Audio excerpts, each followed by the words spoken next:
When it comes to online dating, I've always been pretty careful. You hear all sorts of horror stories about people being catfished, scammed, or worse, and I wasn't about to let that happen to me.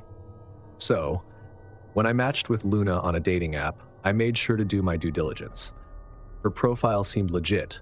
Pictures of her at different locations, posts about her love for photography and hiking, and a few mutual friends. Nothing stood out as a red flag. We started chatting, and from the very beginning, Luna was different. She had this mysterious vibe about her, but not in a creepy way, at least not at first. She was funny, witty, and seemed genuinely interested in getting to know me. We exchanged messages every day for about a week, and I started to look forward to our conversations.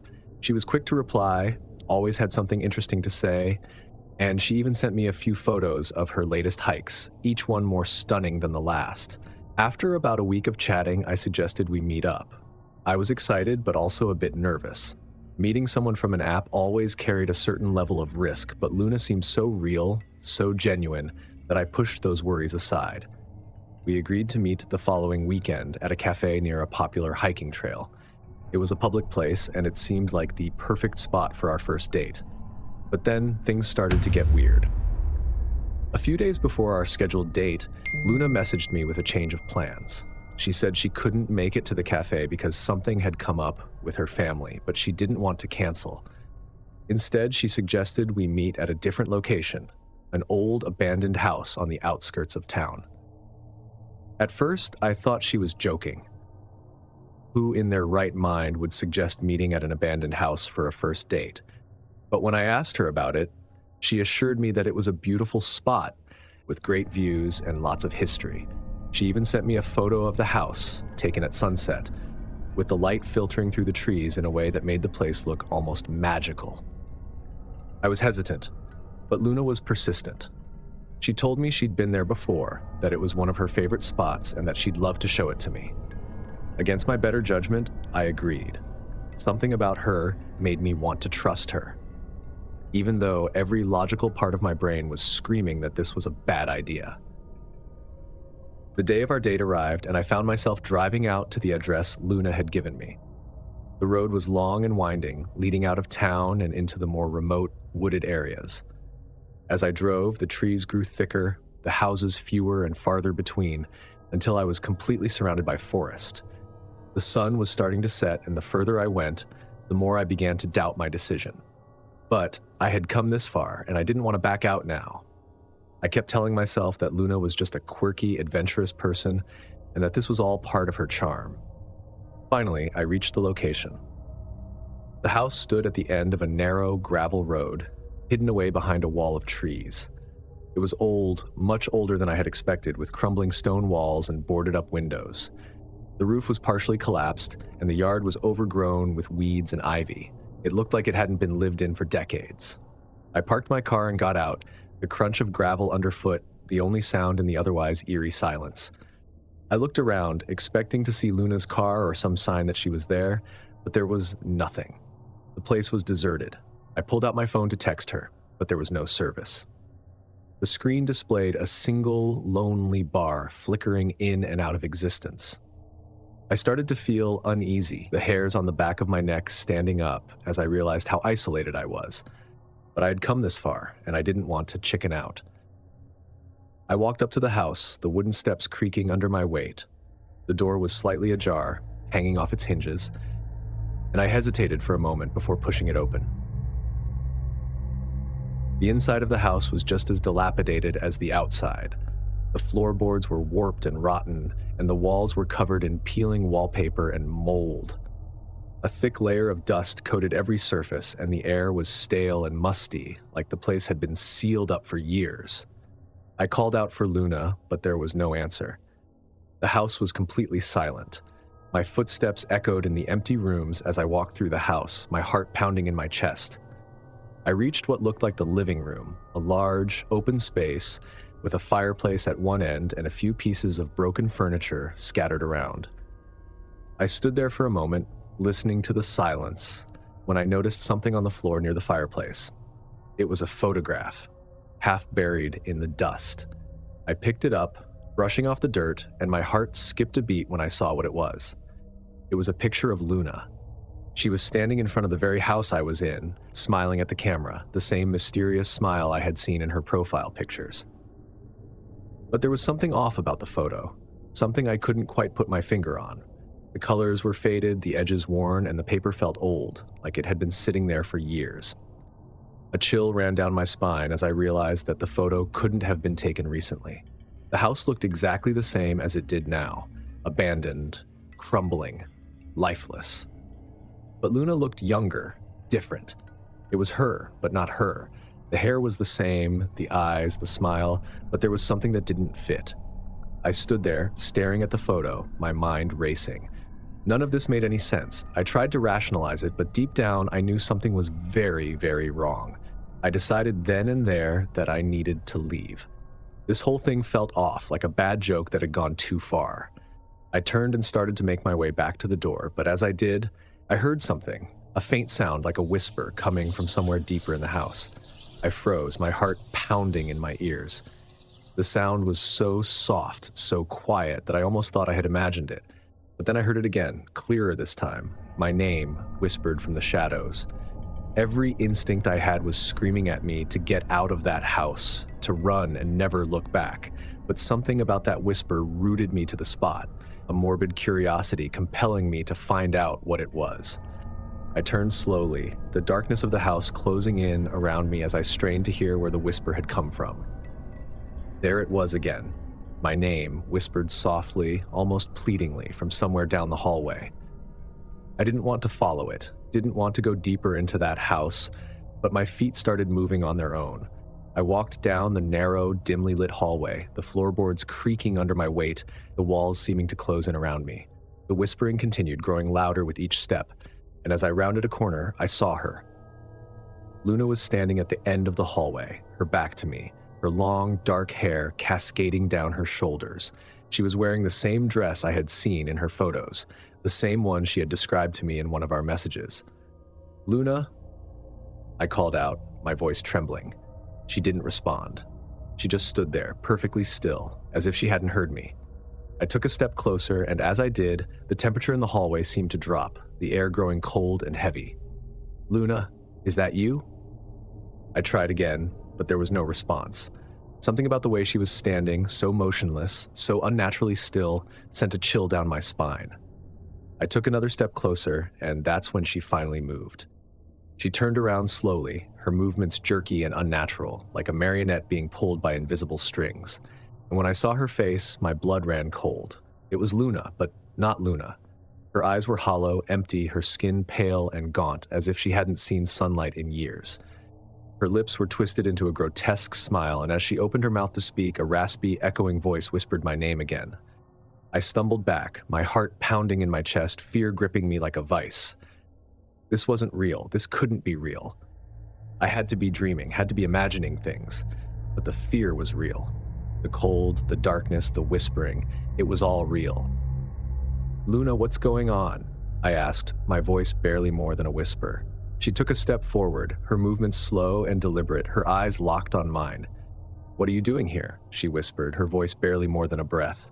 I couldn't answer. My mind was racing, my thoughts a jumbled mess of confusion and terror. I wanted to run, wanted to get out of that house, but my feet wouldn't move. "What are you doing here?" she repeated, her voice growing louder, more insistent. I finally found my voice, but it was weak, trembling. I thought we were meeting. You asked me to come." Her smile widened, but it wasn't a smile of warmth or happiness.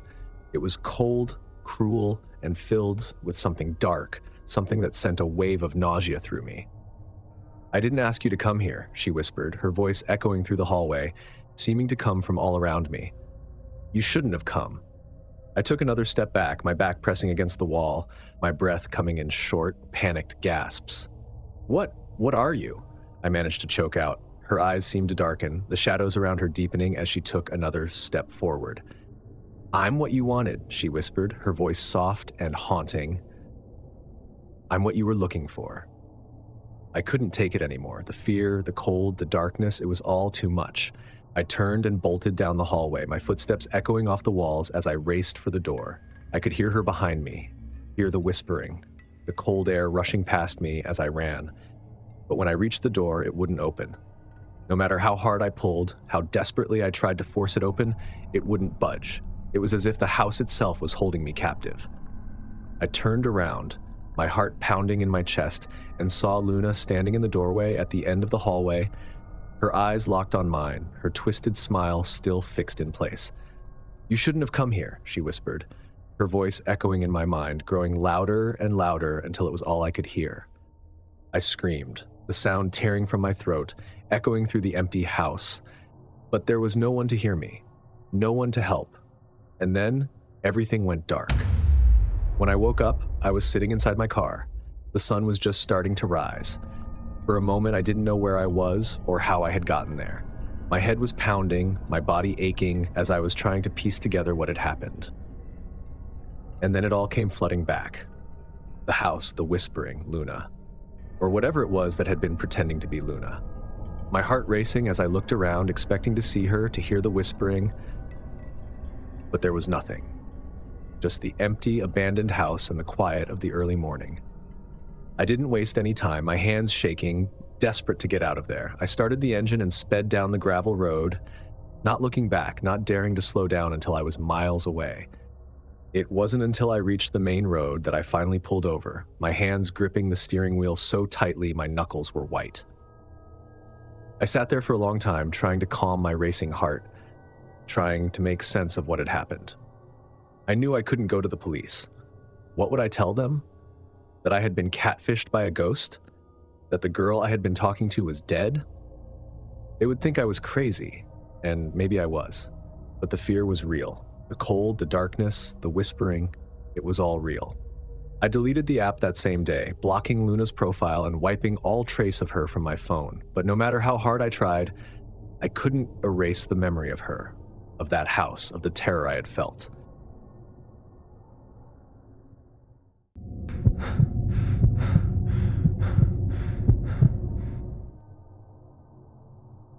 My experience with online dating had always been up and down. I'd had my share of awkward dates and ghosted messages, but nothing that had made me want to give up on the whole thing entirely. So when I matched with this girl, I didn't think much of it. Just another conversation, another potential date. Her profile was familiar in a way I couldn't quite place at first. It wasn't until we started chatting that I realized why. Hannah and I had gone to high school together. I hadn't seen or heard from her in years, but she looked just as I remembered. Same bright smile, same blonde hair, same carefree vibe. We weren't close back then, more like acquaintances who shared a few classes and exchanged the occasional hello in the hallways. But there was something comforting about reconnecting with someone from my past, especially after all the random strangers I'd met online. Our conversation flowed easily, like we were old friends catching up. We talked about high school memories, what we'd been up to since graduation, and the usual small talk about work and hobbies. She even joked about how we should have gone to prom together back then, and I found myself laughing along, the nostalgia softening my usual skepticism about dating apps. After a few days of chatting, we agreed to meet up for coffee. I was actually looking forward to it, a chance to see someone familiar and reconnect in person. We set a time and place, and I spent the rest of the week in a surprisingly good mood, thinking about what it would be like to see her again. Things started to get weird the day before our planned date. The first red flag came in the form of a message late at night. I was in bed, scrolling mindlessly through my phone when I saw that Hannah had sent me a text. "Can't wait to see you tomorrow. Just wanted to make sure you live alone now, right?" I frowned at the message. It was an odd question, especially considering we hadn't talked about anything related to my living situation before. But I brushed it off, figuring she was just curious. Maybe she was trying to avoid an awkward encounter with roommates or something.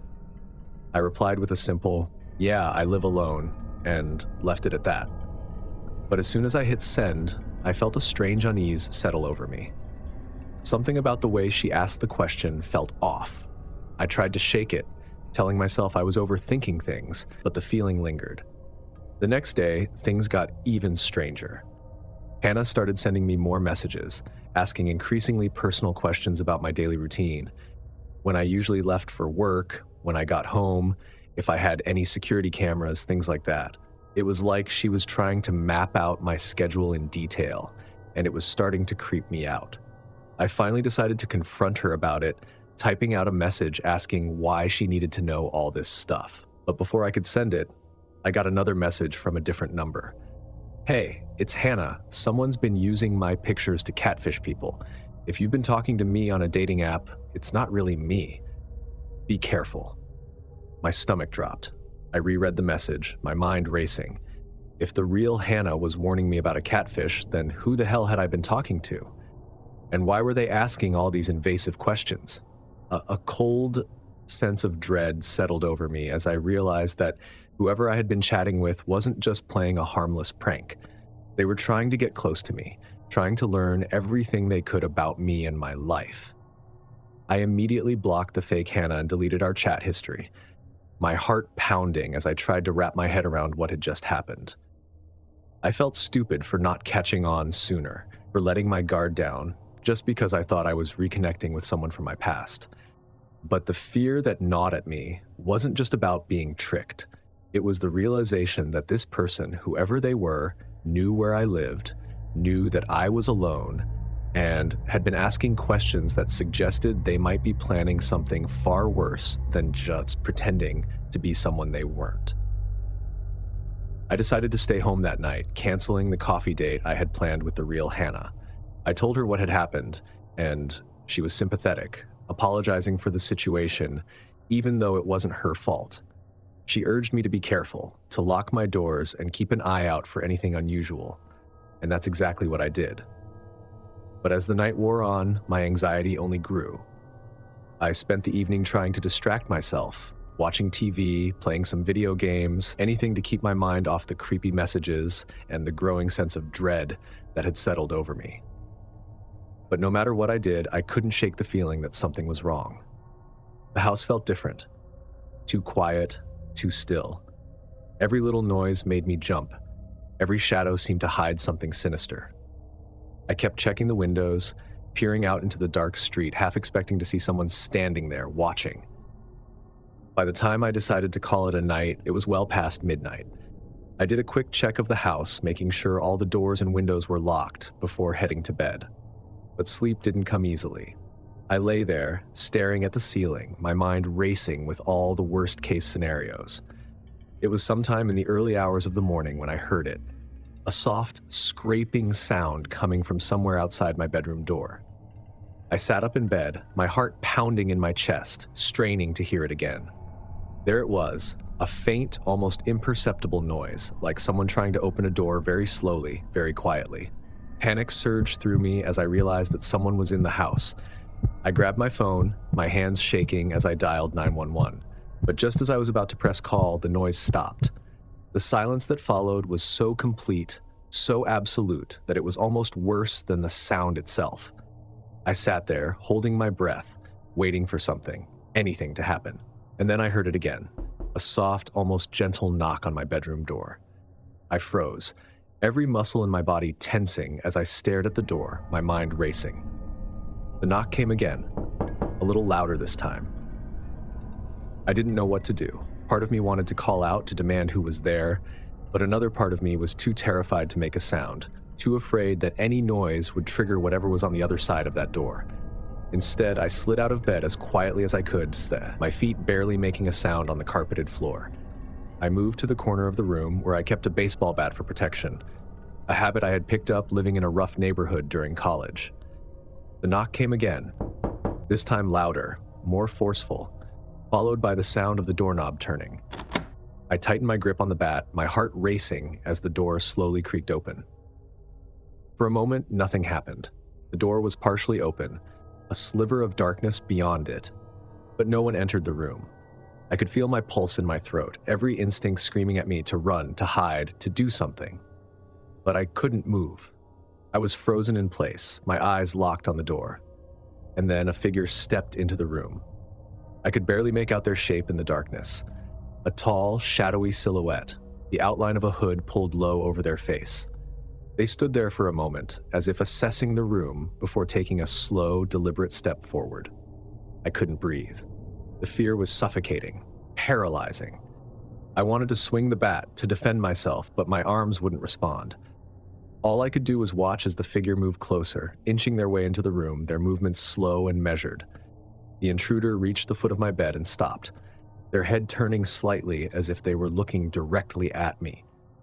I felt a wave of nausea roll over me, the realization that they could see me, that they knew exactly where I was. And then they spoke. "You shouldn't have blocked me." The voice was low, raspy, and filled with a quiet, chilling intensity that sent a shiver down my spine. They took another step forward, and I knew I had to act. My survival instincts finally kicked in, and with a burst of adrenaline, I swung the bat with all my strength, aiming for the intruder's head. But they were faster than I anticipated. They ducked, the bat whooshing through the air just above their head, and in one swift motion, they grabbed my wrist, yanking the bat from my hand with a surprising strength. I stumbled back, fear turning to pure panic as I realized I was defenseless.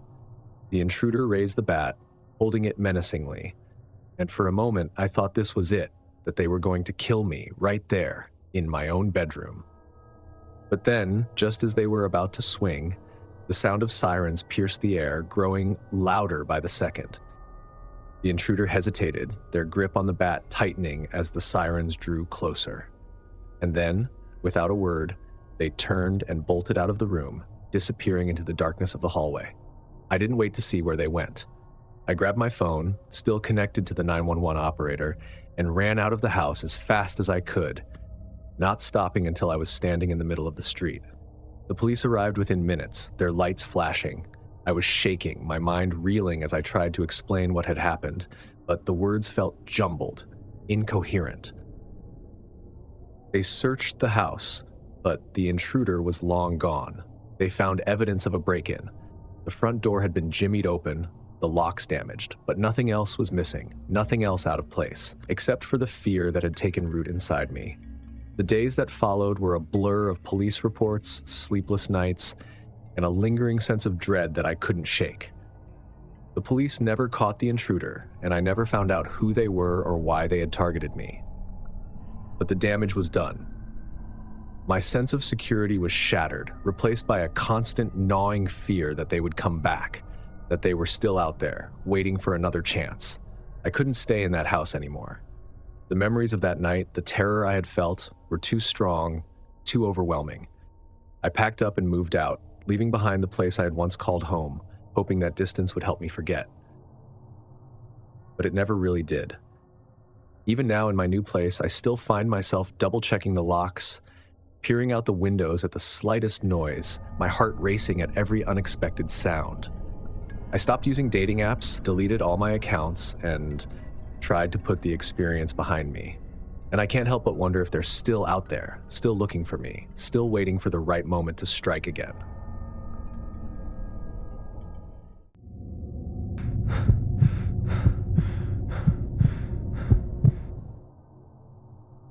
I wasn't really looking for anything serious when I matched with this girl, who I'll refer to as Sophia to keep things anonymous. It was one of those late-night swiping sessions where you're half watching TV and half scrolling through profiles. But there was something about her that caught my eye. Maybe it was her smile or the way her eyes seemed to light up in every picture. Her bio was simple, almost cryptic, just a girl who loves good coffee and bad movies. We started chatting, and I quickly found myself intrigued by her. She was funny, a little sarcastic, and we shared a lot of the same interests. We talked about everything. Favorite books, our most embarrassing moments, even what we'd do in a zombie apocalypse. There was an easy chemistry between us that I hadn't felt in a long time. After a week of late-night messages and early morning texts, we decided to meet up. It wasn't a big deal, just coffee at a cafe downtown. I liked that it was low-key, no pressure, just two people getting to know each other in person. But then she asked me a question that caught me off guard. "Do you believe in fate?" I stared at the screen for a moment, my fingers hovering over the keyboard. It wasn't the kind of question you expect in casual conversation, especially not right before meeting someone for the first time. "Not really sure," I replied, trying to keep it light. "Why do you ask?" There was a long pause before she responded. Just curious. I think some people are meant to find each other, no matter what. It was a strange thing to say, but I didn't think too much of it at the time. I figured she was just being philosophical, maybe even a little romantic.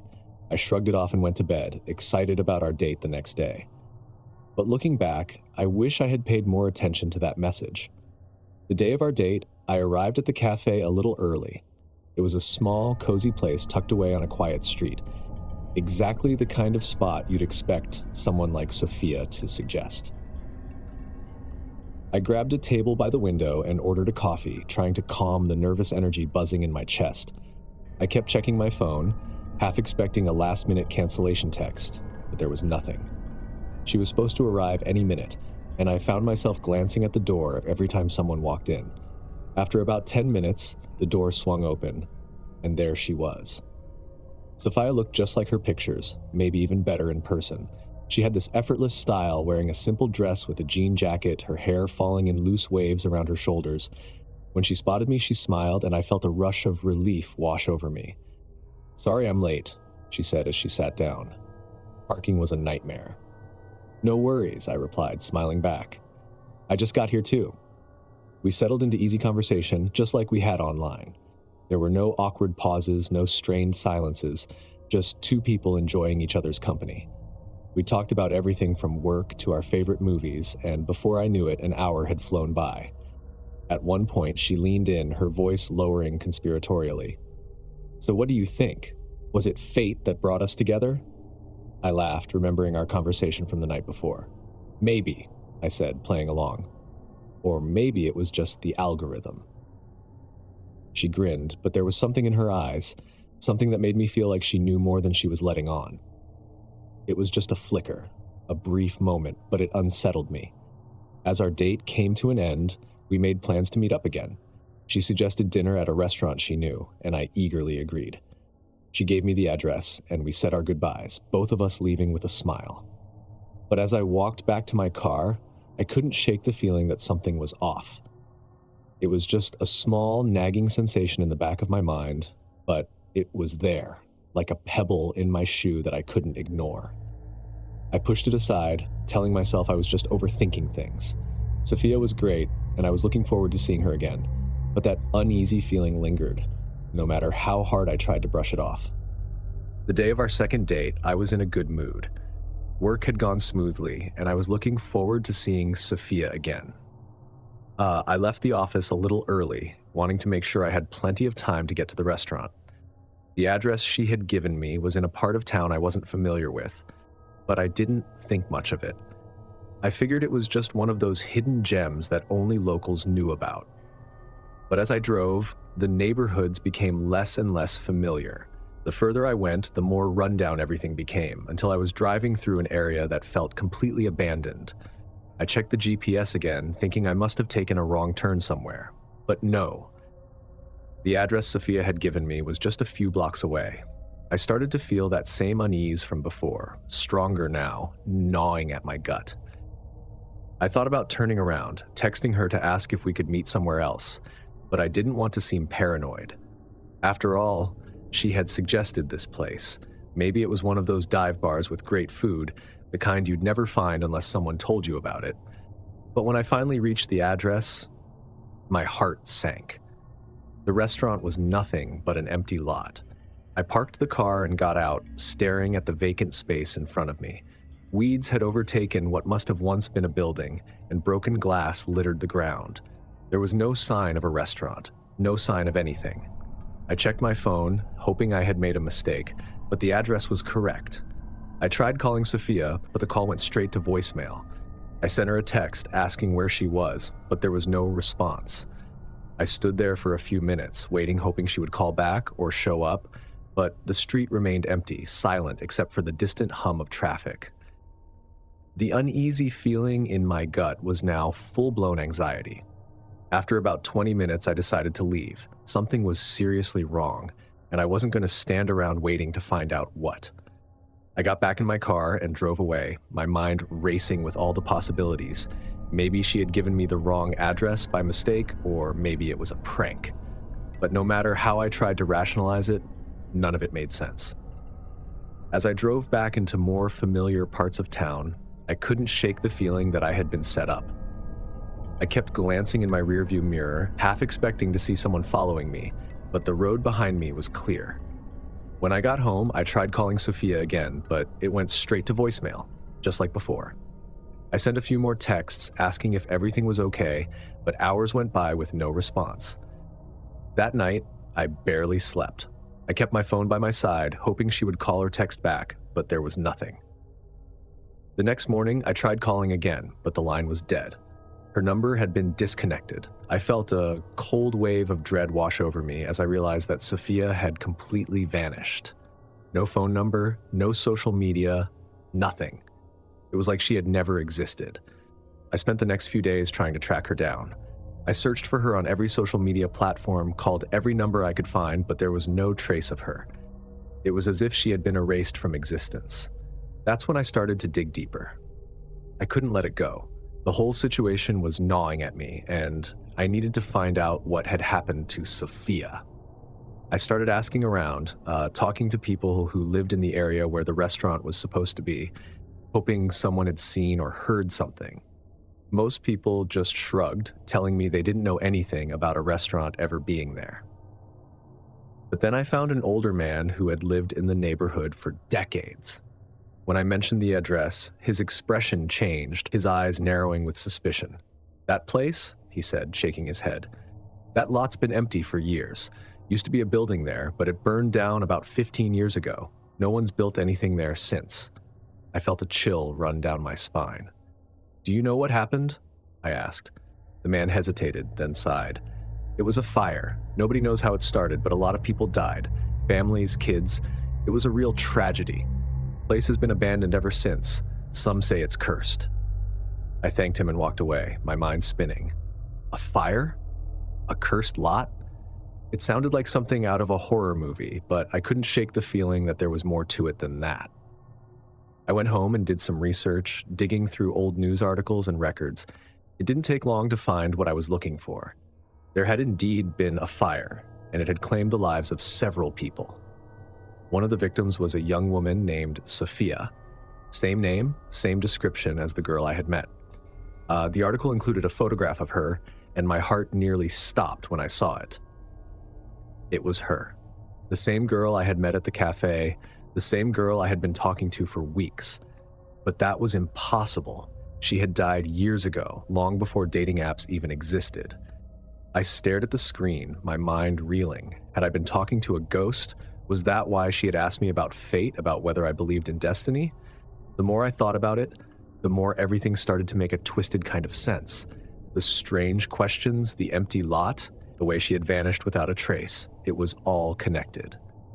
But the realization that I had been communicating with someone who was no longer alive didn't bring me any comfort.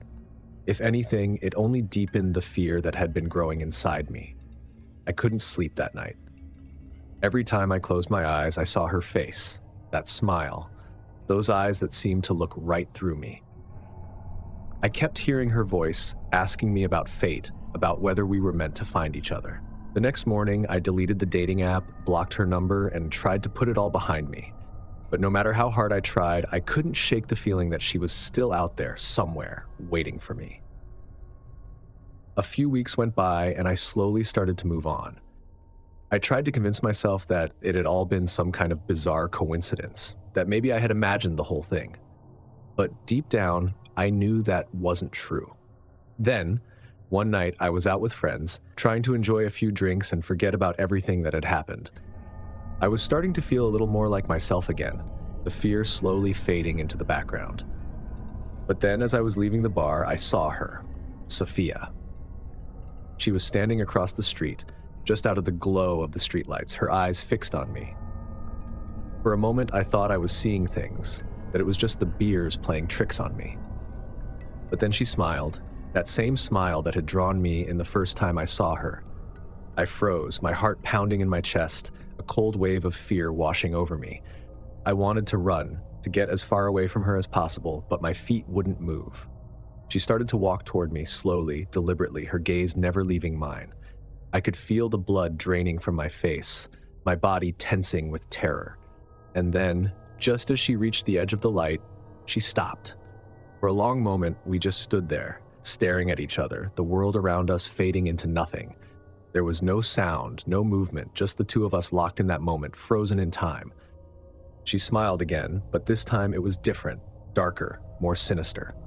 And then, just as suddenly as she had appeared, she turned and walked away, disappearing into the night.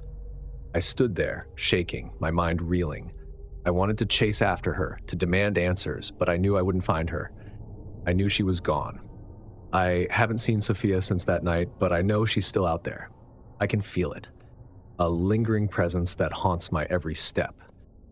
I've stopped using dating apps, stopped trying to meet new people. I can't risk it, not after what happened.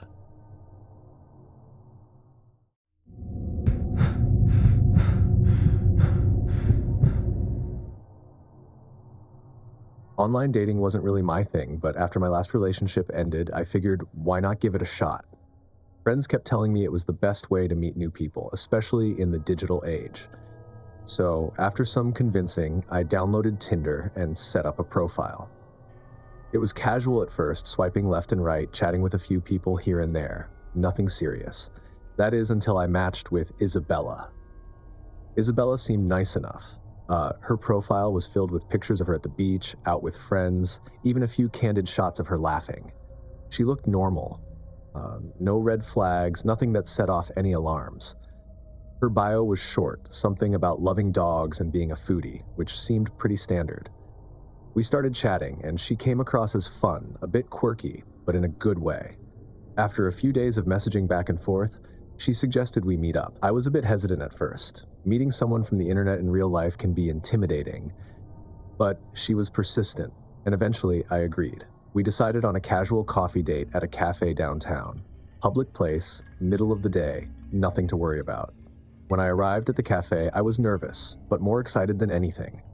I scanned the room, looking for Isabella. I spotted her almost immediately. She looked just like her pictures, which was a relief. She was sitting at a small table by the window, her dark hair cascading over her shoulders as she sipped her coffee. I took a deep breath, walked over, and introduced myself. She looked up, smiled, and for a moment, everything felt normal. But that feeling didn't last long. As soon as I sat down, I noticed something off about Isabella. At first, it was just little things, like the way she kept looking around the cafe, as if she was expecting someone else to show up. Her eyes darted to the door every time it opened, and she seemed distracted, almost nervous. I tried to make conversation, asking her about her day, her job, her interests. She answered my questions, but her responses were short, almost rehearsed, like she wasn't really listening. Instead, she kept steering the conversation back to me, asking oddly specific questions about my life, where I lived, if I lived alone, what time I usually got home from work. I started to feel uneasy, but I brushed it off, telling myself I was just being paranoid. Maybe she was just shy or nervous. First dates can be awkward, after all. But then she started asking about my apartment. "Do you like where you live?" she asked, her voice suddenly eager, leaning forward as if my answer was incredibly important.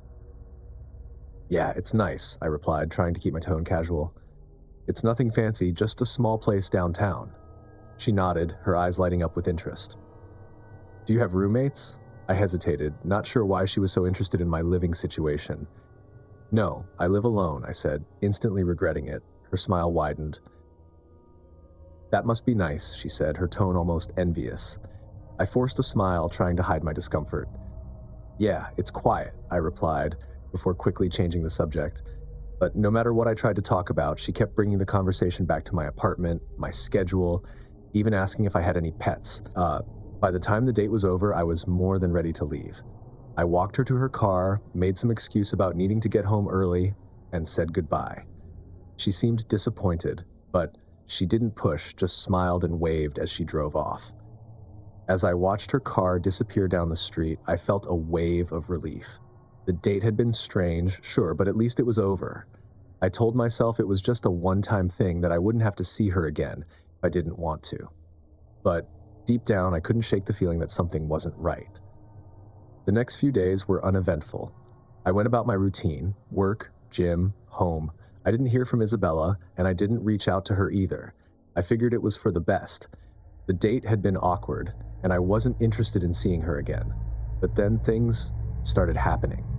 It began with small things, little disturbances that were easy to dismiss. I'd come home from work and find my front door unlocked, even though I was sure I had locked it before leaving. Or I'd notice that items in my apartment seemed slightly out of place. A book moved from one side of the table to the other, a cup left in the sink that I didn't remember using. At first, I chalked it up to forgetfulness. Maybe I was just tired, stressed from work. But as the days went on, the disturbances became harder to ignore. One night, I came home to find my bedroom window wide open. I always kept it closed and locked, especially since I lived on the ground floor. But there it was, the curtains billowing in the breeze, the lock unlatched. I felt a chill run down my spine as I stared at the open window. Someone had been in my apartment. There was no other explanation. I did a quick check of the apartment, looking for any signs of a break-in, but nothing seemed out of place. No broken glass, no forced locks. It was as if whoever had been there had a key. That night, I barely slept. Every rustle of the wind outside made my heart race. I kept the lights on, my phone clutched in my hand, ready to call the police at the slightest sound, but nothing happened. The next day, I called the landlord and asked if anyone else had access to my apartment. He assured me that I was the only one with a key and that the locks hadn't been changed in years. I asked if he could change them, but he said it would take a few days to get someone out to do it. I felt a pit of dread in my stomach, but I didn't have much of a choice. I told myself I was overreacting, that there was a logical explanation for everything that had been happening, but I couldn't shake the feeling that I was being watched, that someone was waiting for the right moment to strike. And then, a few days later, I found the phone. It was a Friday night, and I had just gotten home from work. I was exhausted, looking forward to a quiet evening of takeout and Netflix. As I was settling in, I heard a strange buzzing noise coming from the hallway. At first, I thought it was my phone, but when I checked, it wasn't. The buzzing continued, a low, persistent hum that seemed to be coming from somewhere nearby. I followed the sound, my heart pounding in my chest, and found myself standing in front of the small door that led to the boiler room. The door was slightly ajar, the buzzing louder now, more insistent. I hesitated for a moment, a sense of dread settling over me, but I couldn't ignore it. I pushed the door open and stepped inside, the cold, musty air wrapping around me. The buzzing was louder now, echoing off the concrete walls. I shone my phone's flashlight around the room, trying to locate the source of the sound. That's when I saw it, a small black smartphone wedged between two pipes in the corner of the room. The screen was lit up, the source of the buzzing, a notification flashing on the screen. I reached out with trembling hands and picked it up. The phone was locked, but the notification was still visible, a message from an unknown number. "Why aren't you answering me?" My blood ran cold as I stared at the screen. This wasn't my phone. I didn't know whose it was or how it had ended up in my boiler room, but the implications were terrifying. Someone had been in my apartment and they had left their phone behind. My mind raced as I tried to piece together what was happening. I thought back to the strange occurrences, the unlocked door, the open window, the moved items. It all made sense now. Someone had been inside my apartment. And then it hit me. Isabella. The questions she had asked on our date, the way she had seemed so interested in my apartment, in whether I lived alone. It had all been an act, a way to get close to me, to learn everything she could before making her move. I dropped the phone, my hands shaking, and stumbled out of the boiler room. I had to get out of there, had to call the police, had to do something. But as I reached for my phone, I heard a noise, a soft, creaking sound, like a door slowly opening. I froze, my breath catching in my throat. The sound was coming from the hallway, just outside my bedroom door. Slowly I turned, my heart pounding in my ears. The door to my bedroom was ajar, just like the boiler room door had been. And in the dim light of the hallway, I could see a shadow, a tall, slender figure standing just inside the doorway. It was her. For a moment, neither of us moved. The only sound was the soft buzzing of the phone still lying on the floor in the boiler room. Isabella stood in the doorway. I could see her eyes, wide and unblinking, staring at me with an intensity that made my blood run cold. She took a step forward, and I instinctively backed away, my heart racing. My mind was screaming at me to run, to get out of there, but I was frozen in place, paralyzed by fear. "Why did you disappear?" she whispered, her voice soft and eerily calm. I didn't respond. I couldn't. My throat had closed up, my breath coming in short, panicked gasps. "Why did you disappear?" she repeated, her voice growing louder as she took another step forward. I forced myself to move, stumbling backward into the living room. I needed to call for help, but she was blocking the way. The door was behind her, and I was trapped. She reached out, her hand trembling, her eyes locked on mine. "I thought you loved me," she said, her voice breaking, tears welling up in her eyes. My mind was racing, trying to make sense of what was happening. This wasn't the same girl I had met on that first date. This was someone else entirely, someone dangerous, someone unhinged. I had to do something. I couldn't let her get any closer. My eyes darted around the room, looking for anything I could use to defend myself. But before I could act, she lunged at me, her hands reaching for my throat. I reacted on instinct, grabbing the nearest object, a lamp on the side table, and swinging it at her. It connected with a sickening thud, and she staggered back, her eyes wide with shock and pain. I didn't wait to see if she would recover. I bolted for the door, wrenching it open and sprinting out into the hallway. My hands were shaking so badly I could barely dial 911, but somehow I managed.